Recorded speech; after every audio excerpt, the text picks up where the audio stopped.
믿음은 들음에서 나오고 들음은 하나님의 말씀에서 나온다.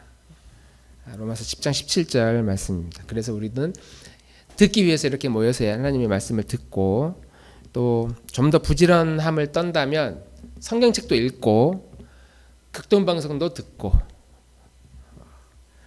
그러다 보면은 언젠가 믿음이 생겨나리라는 믿음을 가지고 있습니다. 차 운전을 자주 하기 때문에 뭔가 들어야 되잖아요. 음악을 듣는 것도 좀 뭘 듣는 것도 참 어렵고 선곡하기도 어렵고 주로 라디오를 들으십니까, 집사님? 임 집사님? 네. 아무것도 안 듣습니까? 그러시군요. 김미연 집사님은 뭐 들을 여유가 없을 것 같고. 예? 켜놓긴 해요. 라디오 주로. 아, 네. 채널을 어디 주로 들으시는지 궁금한데. KBS는 89점? 89점이? 아, 네, 그러시군요. 사람마다 애청하는 채널이 있습니다. 저는 무조건 939. 무조건 939입니다. 제일 무난하게 들을 수 있는 곡이 939고. 네, 뭐 어쨌든 이제 939가 새벽 되면은 이제 낮에는 그냥 음악 방송으로 나오다가 새벽이나 밤 늦은 시간이 되면 이제 기독교 방송으로 바뀝니다. CBS 채널이거든요. 939하고 98.1은 CBS 채널, 106점 극동 방송인데 뭐 106점 몇이 극동 방송입니다.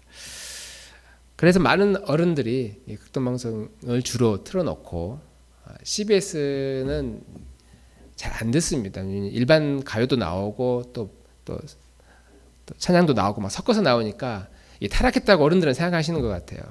세상 음악을 들으면 안 된다.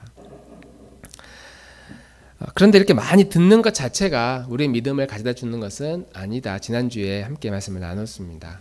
들려진 말씀, 들려지는 것으로만 우리의 믿음이 자라는 것이지 귀로 많이 듣는다고 해서 그것이 나의 지식이 되는 것은 아니다. 한 예를 들자면 우리 아이들이 공부를 하다가 요즘 인터넷 강의 많이 활용하는데 EBS를 이제 어디 몇 강 들어라 이제 그러잖아요. 애들은 분명히 들어요. 그리고 엄마한테 와가지고 다 들었어요라고 이야기를 합니다.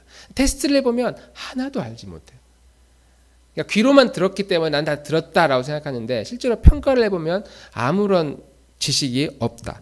사실 저도 강의를 이렇게 하는 걸 보고 옆에서 뭐 하다가 들어보면은 저런 내용이 중학교 때 배우는구나, 초등학교 때 배우는구나 이렇게 하고 있다가 잠깐만 딴 거 하다가 하다 보면은 근데 무슨 강의를 했는지 하나도 기억이 안 날 때가 있어요. 그냥 귀로만 들었기 때문에 물리적 귀로만 들었기 때문에 그건 나의 지식이 이제 아니다. 하나님에 대한 믿음도 마찬가지입니다. 하나님은 우리에게 이 설교뿐만 아니라 다양한 방식으로 우리에게 말씀하세요. 자기 계시를 하세요.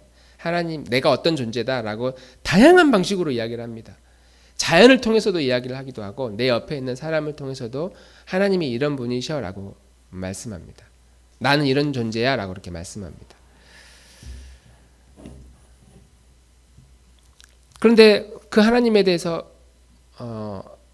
너가 알고 있는 하나님은 어떤 분이시니 누가 물어볼 때 안 믿는 사람이 하나님이 어떤 분이야 라고 물어보면 당황스러워해요. 우리는 일단 대답할 준비를 하지 않은 상태에서 그런 질문을 할 때 당황스럽고 또 대답을 해도 어떤 대답을 하냐면 교과서적 대답을 해요. 내 안에 삶을 담아서 하는 어떤 대답이 아니고 교과서. 하나님은 전지전능하신 분이고 살아계시고 역사하시고 이렇게 들었던 그걸 그대로 하나님에 대해서 이야기를 한다는 거죠. 왜냐하면 하나님이 다양한 방식으로 우리에게 계시하는데 그런 모든 계시의 씨앗들이 우리 안에 잘 뿌리 내려지고 열매가 맺느냐. 대부분의 하나님에 대한 계시들이 방해하는 방해물 때문에 다 사라지더라. 그 중에 대표적인 그런 방해물들이 저는 우리의 경험, 우리의 잘못된 지식, 선입견 이런 거라고 말씀을 드렸습니다. 유대인들이 대표적으로 그랬으니까 하나님에 대한 강력한 선입견, 율법, 이 선입견을 가지고 있었기 때문에 예수님조차도 몰라봤잖아요. 성경에서 말하는 진짜 하나님에 대한 본질을 공부하거나 경험한 적이 없으면서도 마치 하나님은 이런 분이시다 라고 생각하는 경우, 상상 속에 하나님을 믿는 경우가 참 많이 있습니다. 우리 안에 일부 그런 모습들도 있고 우리 주변의 사람들도 이제 그런 식으로 하나님을 인식하고 있는 경우가 있습니다.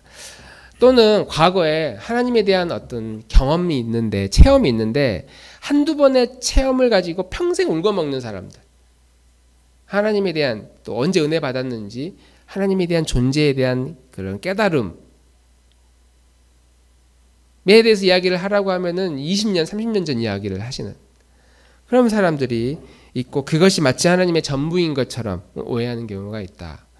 그러니까 하나님은 끊임없이 나 이런 존재야 라고 우리에게 말씀하는데, 내가 이 30년 믿어왔으면 30년 동안 말해왔는데 우리는 30년 전 지식만 가지고 이것이 마치 하나님이 전부인 것인 것처럼 인식하고 있는 모습이 우리 안에 많이 있다는 겁니다. 물론 성경 지식에 대한, 성경 자체에 대한 지식이 없는 경우도 있어요. 아브라함의 아들이 누군지도 모르고 족장 시대가 어떻게 흘러가는지도 모른 채 하나님에 대해서 뭔가 알고 있다는 사람도 있을 수 있어요. 일단 그런 경우는 열심히 성경을 보고 성경 자체에 대한 지식을 쌓는 것이 필요하죠. 다독이 필요합니다. 성경에 대한 다독이 필요합니다. 아무튼 하나님은 우리에게 다양한 방식으로 말씀하는데, 이렇게 경험되어지는 지식, 들려지는 지식이 우리 안에 쌓이면 쌓일수록 언제부터인지는 모르지만 아무튼 믿어져 라는 이런 고백들이 우리에게 생겨난다. 그래서 언제부터 내가 믿게 됐느냐 딱히 말하기는 어렵지만, 그러면 믿음이 없냐? 그건 아니야, 나는 분명히 믿어 라고 오랫동안 신앙생활을 해온 사람들이 하는 이런 고백들이 틀린 말이 아닙니다. 믿기는 믿는데 언제부터 믿기 시작했는지, 내가 구원 언제 받았는지 불확실하지만, 그렇다고 내가 하나님을 믿지 않는 건 아니야. 난 믿어. 나도 모르게 이 믿음이 우리 안에 들어온 것은 우리가 직간접적으로 하나님에 대한 경험들이, 들려지는 지식들이 우리 안에 쌓이고 쌓여서 지금 여기까지 우리가 달려왔다. 신앙의 길을 걸어왔다. 이러한 들려지는 경험들이 더 많이 쌓이고 쌓여서 우리의 믿음과 신앙이 지금보다 더 많이 자라고 성장하고, 그래서 하나님이 오늘 아브라함에게 너 이제 믿음이 있구나 라는 이 말씀의 고백들이 우리에게도 들려지기를 간절히 소망합니다. 자, 이제 아브라함과 롯이 서로의 평화를 위해서 갈라진 사건이 13장에 있었고, 그리고 나서 얼마의 세월이 흘렀는지 성경은 기록하지는 않지만 인류 역사상 첫 번째 전쟁이 이제 등장합니다. 창세기 14장, 오늘 읽은 15장 바로 앞장에는 거의 절반 가까운 내용이 인류의 첫 전쟁에 대해서 할애를 하고 있어요. 물을 마셔야 되는데 커피를 마셔가지고.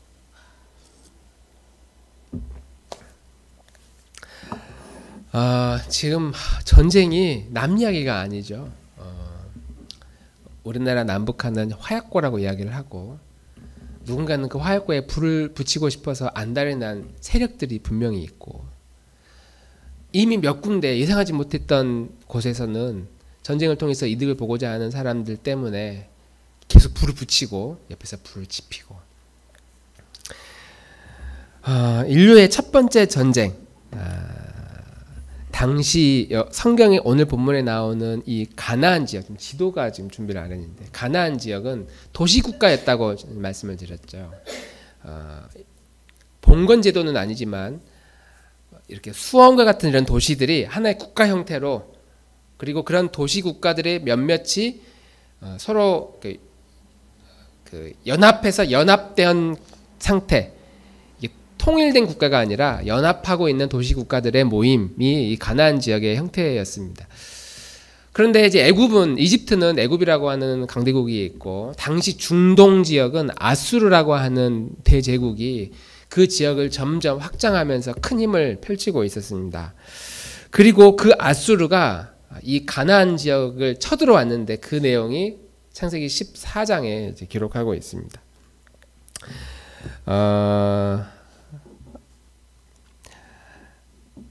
아수르가 도시국가를 공격했는데 가나안에 있는 거의 대부분의 지역을 다 초토화시켜요. 다 함락을 해요. 그래서 결국은 거기서 많은 사람들이 포로로 끌려가고 이제 속국이 됩니다. 그 나라가 사라진 건 아니고 여러 도시 국가들이 이 아수르에게 조공을 바치고 포로를 바치고 해년마다 돈을 바쳐야 되는 이제 속국으로서 존재하다가 세월이 약 흘러요. 12년 정도 흐르니까 몇몇 도시 국가들이 독립투쟁을 하기 시작합니다. 마치 우리나라가 일본의 속국이 됐다가 계속 항일 운동을 했던 것처럼 이 도시 국가들도 그렇게 독립을 선언하고 이대로는 못 살겠다.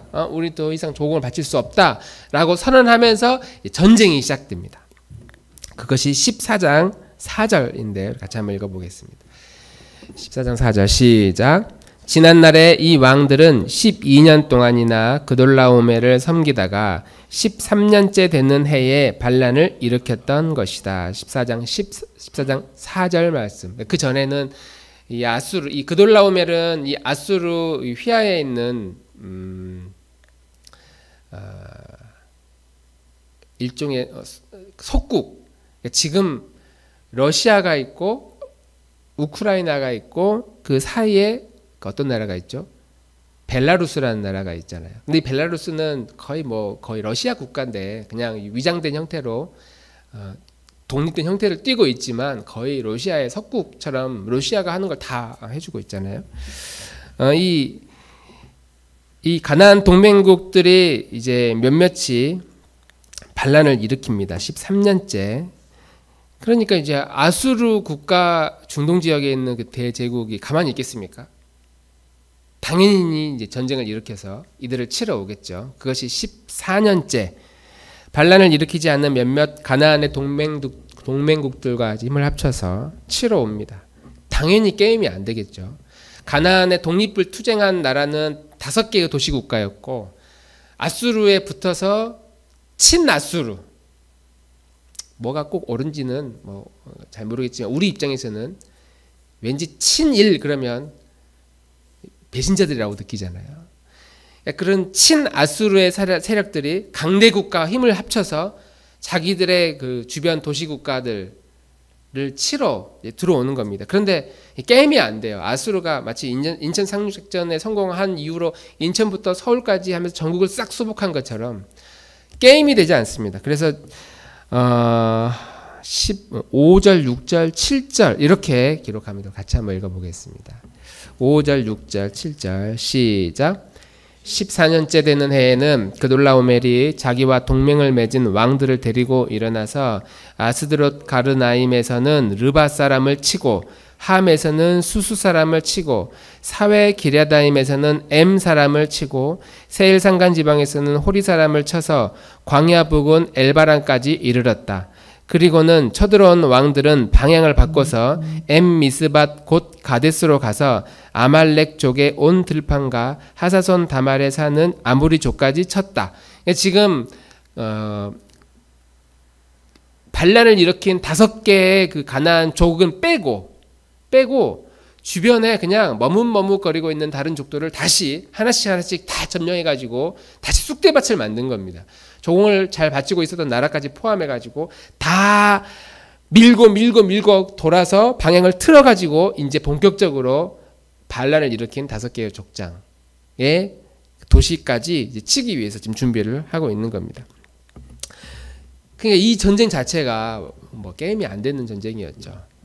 이렇게 위협을 하고 있는 이 상황에 당시에 지형이나 무기나 군대 인원수나 이런 것 때문에 가나안의 이 5개 연합군들은 완전히 초토화가 됩니다. 그리고 소돔 왕들은 다 소돔과 고모라와 여러 왕들은 다 도망을 치고 여기는 역청이라고 역청 구덩이 그러는데 이 날씨의 계절에 따라 그 흙길이 진흙으로 바뀌는 그런 계절들이 있다고 그래요. 지금 우크라이나도 이제 그런 계절이 돌아와서 전쟁이 어려운 것처럼 이런 이 진흙 구덩이가 여러 곳에 있어서 군인들이 도망을 치다가 여기에 빠져서 제대로 도망가지 못하는 이런 상황으로 점점 전쟁이 이제 기울어져 가고 있다. 결국 이 5나라 반란이 아니죠. 독립을 일으켰던 이 5개의 나라들, 도시들, 국가들은 다 이제 망하게 되고 모든 재물들은 다 탈취를 당하고 사람들은 다 포로가 돼서 이제 전쟁 포로로 데리고 가면 노예로 쓸 수 있으니까 노예로 이제 끌고 가면서 그 노예 틈바구니 속에 아브라함과 헤어졌던 롯의 조카도 여기 무리에 이제 끼어 들어간 겁니다. 그리고 이 소식을 아브라함이 이제 듣게 되죠. 그리고 집에서 길리운 318명 이 용사들을 데리고 이 전쟁터 한복판으로 가서 이제 기습을 해서 자기의 롯과 그 가족들 재산들을 다 빼앗아 가지고 구출하는 데 이제 성공하게 되죠. 그러니까 아브라함의 입장에서 이 전쟁은 전면전이 아니고 기습 공격이었어요. 지금 하마스가 이스라엘을 공격하잖아요. 제 친구가 이스라엘에 있어서 이제 엊그제 연락을 해보니까 이스라엘은 그러니까 이스라엘 그 국가는 뭐 아직 안전하고 야 이번 기회에 가자 지구가 아예 없어지는 거 아니냐라고 했더니 그거는 다른 문제이기 때문에 땅을 아예 없애는 건 다른 문제이기 때문에 그건 쉽지 않지만 아마 나라에서는 하마스 그 세력들을 완전히 축출하기 위해서 지금 작정을 한 것 같다. 조만간에 큰 전쟁이 일어날 것 같다. 이제 그렇게 이야기를 했습니다. 어차피 하마스 입장에서는 전면전 하면은 무조건 지니까 이번에도 기습 작전 해가지고 이 포로들 데리고 가서 인질을 데리고 있으면 저들도 어떻게 하지 못하겠지 이렇게 생각을 한 거죠.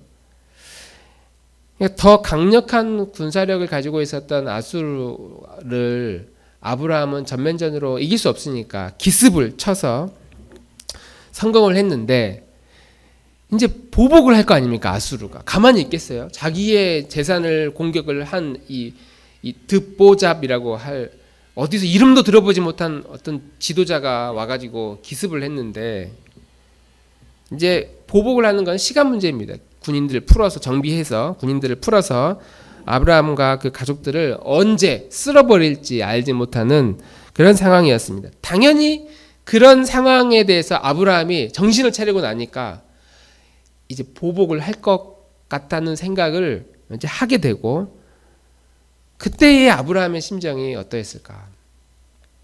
두려워하고 초조해하고 있는 그 상황에 오늘 읽은 하나님께서 창세기 15장에 나타나셔서 아브라함에게 이제 말씀하신다. 두려워하고 초조해하고 있는 아브라함에게 15장 1절에 이렇게 말씀하고 있습니다. 같이 한번 읽어보겠습니다. 15장 1절 말씀 시작. 이런 일들이 일어난 뒤에 주님께서 환상 가운데 아브라함에게 말씀하셨다. 아브라함아 두려워하지 말아라. 너는 나의 방패다. 내가 받을 보상이 매우 크다. 갑자기 하나님 나타나셨어요. 그리고 아브라함에게 야 두려워하지 마. 내가 너의 방패야. 내가 너에게 줄 상급이 매우 크다. 그 말은 아브라함이 엄청 두려워하고 있었다는 거예요. 지금 이미 두려워하고 있으니까 하나님 나타나셔서 두려워하지 마라 이렇게 말씀하시죠.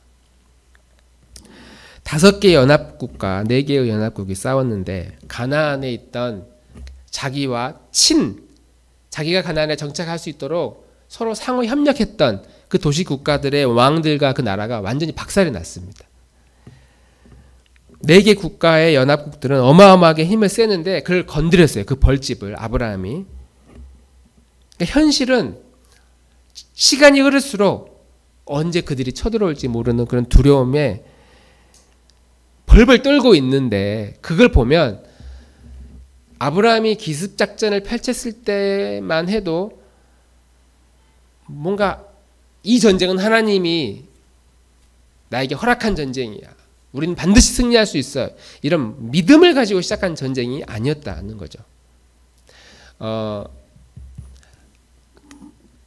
롯을 지키고 자기의 가족을 지키기 위한 선한 마음은 있었는데 그렇다고 이 무모한 전쟁 자체를 내가 이길 수 있고 승리할 수 있고 하나님 반드시 우리를 지켜줄 것이야 라는 확신을 가지고 시작한 기습 전쟁은 아니었다. 믿음으로 싸우려고 한 게 아니었음을 우리는 알 수 있습니다. 믿음으로 싸웠으면 돌아와서 하나님께 기도를 했겠죠. 제단을 쌓고 하나님 전쟁이 일어났는데 그들이 이제 쳐들어올 겁니다. 어떻게 하면 좋습니까? 묻겠죠. 근데 묻지 않고 그냥 벌벌 떨고 있는 거야. 야 이제 큰일 났다. 벌집을 건드렸네. 큰일 났다. 어떻게 하나. 여전히 아브라함은 이런 믿음이 없는 상태의 모습이었다. 믿음이 없어도 이런 무모한 일들을 얼마든지 할 수 있다. 우리 지난 과거들을 보면 그때는 진짜 믿음으로 도전하는 거라고 생각했는데 사실 믿음은 없었는데 뭔가 젊음, 또 열정, 또 도전 그런 것으로 우리가 하나님께 무엇인가 도전했던 일들이 많이 있어요. 그런 아브라함에게 하나님이 오셔서 말씀합니다. 아브라함아, 아브라함아, 두려워하지 말라, 두려워하지 말라. 내가 너의 방패다. 너가 받을 보상은 어마어마하게 많다. 방패는 공격을 막는 역할을 하잖아요. 아수르가 이제 엄청난 공격을 해올 건데, 야, 내가 너를 막아줄 것이다. 그 모든 공격들을 다 지켜줄 것이다. 방어해 줄 것이다. 그러니까 걱정하지 마. 누구도 너를 기습할 수 없어. 너를 없앨 수가 없어. 공격할 수 없어. 내가 너를 지켜줄게. 하나님이 이런 약속의 말씀을 아브라함에게 하고 있는 거죠. 몇 번의 기회가 있었어요. 아브라함에게 이런 믿음이 막 일어나게 할 만한 몇 번의 기회가 있었어요. 룻을 구하러 딱 갔는데 어떻게 해서 이겼어요. 그럼 돌아오면서 그런 생각하지 않았겠습니까? 야, 하나님이 내가 선한 행동으로 선한 마음으로 시작한 이 일을 하나님이 이 전쟁 이기게 해주시는구나. 이렇게 생각할 수 있지 않았겠습니까? 또 돌아오는 길에 누구를 만나냐면 멜리세덱을 만납니다. 신비의 제사장이라고 하는, 출처도 알지 못하는, 소속도 모르는, 그런데 어떤 제사장인데 이 제사장을 만나서 이기고 돌아온 아브라함에게 당신을 이기게 한 것은 당신의 능력이 아니라 하나님이 이기게 하셨다. 당신이 잘 싸워서 이긴 게 아닙니다. 라고 직접 이런 이야기까지 들어요. 그리고 여기에 대한 고마운 마음에 아브라함이 탈취한 재물의 10분의 1을 분리해서 그 멜리세덱에게 11조로 헌금을 드리는, 여기서 11조의 시작이 처음 시작이 되는데, 이런 말까지 들었음에도 불구하고 아브라함은 돌아와서 발발 떨고 있는 겁니다. 두려움에 떨고 있습니다. 그래, 두려워하고 있는 나에게, 아브라함에게 하나님이 나타나신 거예요. 떨고 있는 나에게 하나님이 나타나가지고 직접 말씀하시는 거예요. 야, 왜 떨고 있어? 내가 너의 방패고 내가 너를 지켜줄 것이야. 내가 너를 인도해 주실 것이야. 하나님이 다 막아주고 하나님이 다 덮어주신다는 거예요. 내 방패가 되어주신다. 그렇게 지금 말씀하고 있는데, 그런 하나님의 말씀을 그 전에도 들었고 그 전전에도 들었는데 그냥 듣기만 했어요. 귀로. 그런데 이 하나님이 하신 이 음성을 아브라함이 받아들인 거죠. 반응을 하기 시작한 겁니다. 아, 하나님이 나를 지켜주시는구나. 그것을 내가 수용하고 받아들이고 반응하는 것. 성경은 이것을 믿음이라고 표현합니다. 하나님이 우리에게 하신 하나님의 약속, 하나님의 계획에 대해서 우리가 반응하는 것. 하나님께서 아브라함에게 한 번 약속하신 것들은 끝까지 지키시는 분이라고 계시를 할 때에 아브라함이 그전에도 이런 이야기를 들었거든요. 그런데 반응을 하지 않았어요. 그냥 그러신가 보다. 하나님은 그런 분이신가 보다.